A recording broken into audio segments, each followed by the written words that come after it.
you guys, I have some good news and some bad news.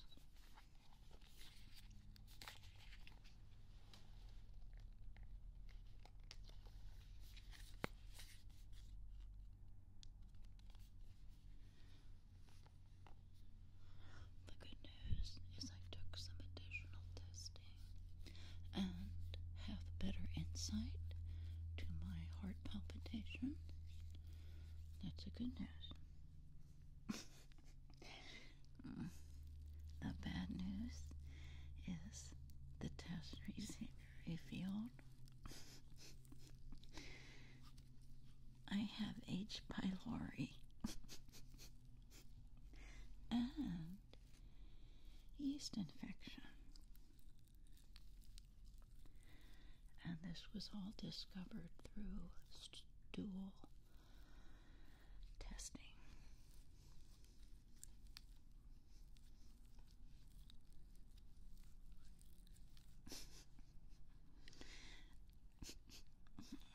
The doctor told me I had H. pylori.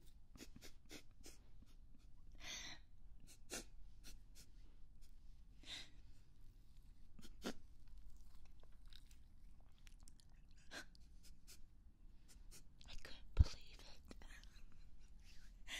And the reason why I'm laughing, if you recall, you remember me talking about my one grandma with stomach issues?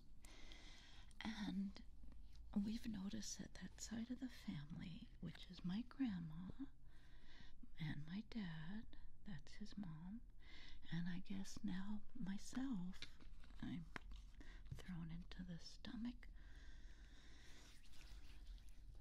condition that runs in the family. Do you remember just about a week or two ago, I was talking about my Italian grandma and my Polish grandma, and how we suspected she had some kind of digestive issue, because she'd always have tummy problems after she ate. And my dad. And the only reason I'm laughing is because I can't believe it, and there is a cure for it, but I'm not laughing at the condition of H. pylori, because it can be very serious. But mine is not that serious, obviously. But my dad, here's another funny part about H. pylori. My dad had some kind of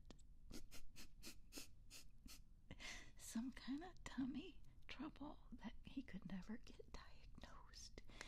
And he said the only way he could describe it is he never has a hunger issue, or he's never in the mood to eat. And he said he couldn't explain it, but it was real hard for him to eat. Like, his tummy always felt full and he was never hungry. But for like the last decade of his life, he kept insisting he had H. pylori. And you think of how many times you visit your parents in a decade. Every time we came together, we'd always talk about health and the kids and my health and his health. And every time he'd start preaching about the dangers of H. pylori. Anyways, so you can imagine my mind went crazy when the doctor said I had H. pylori. It was like my dad was in the corner of my conscience. I told you so, I don't. Okay, so, and the yeast infection, I guess the worst yeast scenario is candida. When you have candida, I guess that's pretty bad, but I'm thankful it's not candida, but it's yeast, which I guess is hiding in your gut, in your intestines. intestines, all over. You know, if it was an obvious issue for me, I'm guessing a vaginal yeast infection would have definitely been like a obvious, you know, red flag for me. But I guess like after when she told me yeast, and I just started taking notes of my health and different things. I noticed that, you know, if I ate something sugary or not quite healthy, my heart palpitations came or more noticeable, and just a bunch of different things. So that is good news to know you have something and that it can be fixed. But the bad news, and I told her I was upset, I left a message for her to call me, is that when you take these tests, at the same time you schedule an appointment, because you go in and you discuss the results of your test. And because of the local fires and borderline shooting and a couple other things, it seemed all happened here locally nearby. All her appointments were just crazy. Can't get in till the end of January for our follow-up. But she had mentioned this to me over the phone, because I had called about a different issue. So we hang up, and I said, well, wait. If I called her back, I said, if you know I have a yeast infection in H. pylori, give me some medicine, prescribe me something. You know, I can't get in till the end of January, so are we going to wait 2 months for medicine? I never heard. This was last week. Never heard back from her, so I called really upset and told the receptionist for the doctor to call me, and she did. I said, I am upset that you're going to make me wait for medicine till my appointment. And she understood, so she's going to try to get me in sooner, number one. But in the meantime, I do get your pen and paper, because I want to share some stuff with you that you can do on your own. If you suspect you have yeast infection or H. pylori, that may be bringing on your heart palpitations.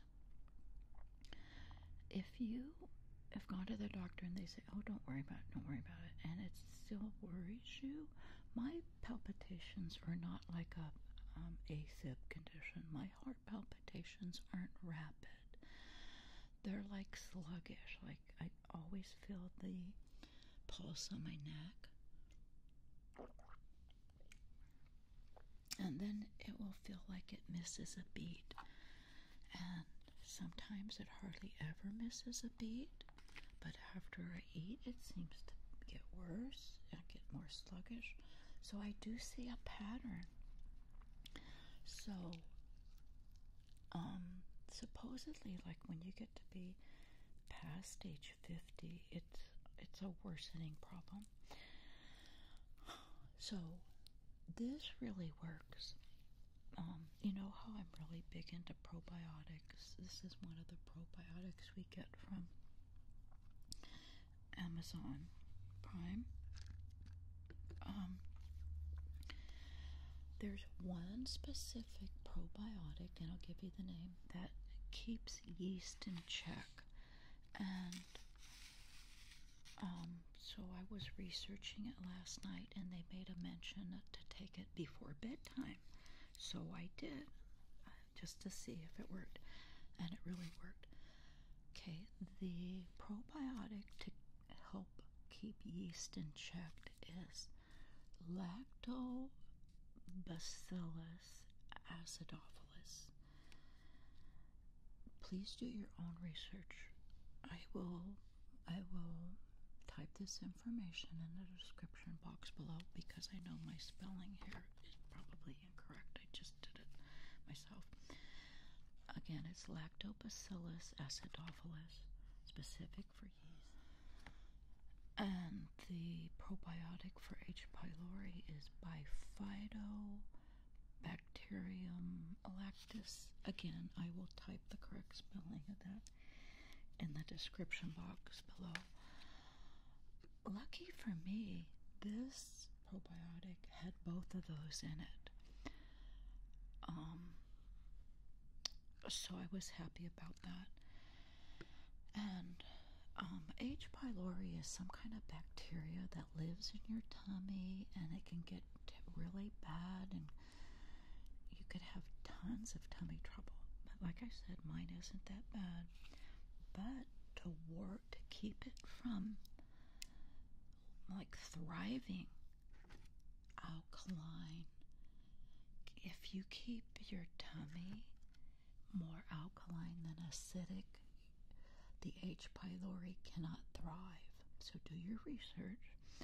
So I'll be getting some more alkaline water. Even Smart and Final sells it now. You can get alkaline water almost anywhere now, but do your research. So that's what I've been doing.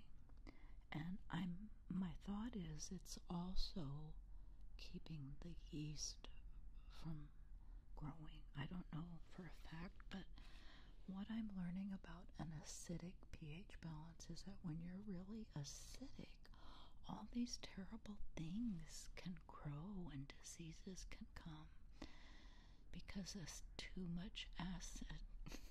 I'm thinking of Bobby Hill and his too much acid is just can be unhealthy as you get older. Another thing for H. pylori, they talk about Brussels sprouts and Brussels sprouts extract. There's something in the Brussels sprouts, do your research, that fights the H. pylori. Now, of course, when I do go in for my appointment, she says it's, when I was screaming at her on the phone about a prescription, she says, it's Angela, it's not just a prescription, it's a protocol, which means it's some kind of eating, abstaining from certain foods. I'm sure. Think you're going to take prescription and that's it, some kind of protocol. So hopefully I'll get rescheduled for my appointment today or tomorrow to go in really quick, so that'd be nice. So I just thought I'd share that. It seems like there's so many people with these little heart palpitations that when you go to the doctor they say, oh, there's nothing to worry about, it's not a big deal. But it could very possibly be a yeast infection that gets gunk in your blood, and your heart is having to pump that clogged up blood. I don't know how to say it other than simple layman's terms, and that's how I see it in my mind. But and I don't know how you could force your doctor to test you for yeast and H. pylori. I know mine was a stool test. I don't know if there's a blood test for H. pylori and yeast. Check with your doctor. But two, you might have to have some kind of condition. I don't know if doctors will just run a test because you want it because of the way insurance works. But if you're scratchy and itchy and every time you eat you don't feel good and you scratch and itch, that could be a sign of yeast infection. And if your tummy is bothering you, that could be H. pylori. Also, if yeast and H. pylori and tummy stuff runs in your family. And research says that 60% of the world's population has H. pylori, but the way the medical system is set up, they don't test for it. Watching.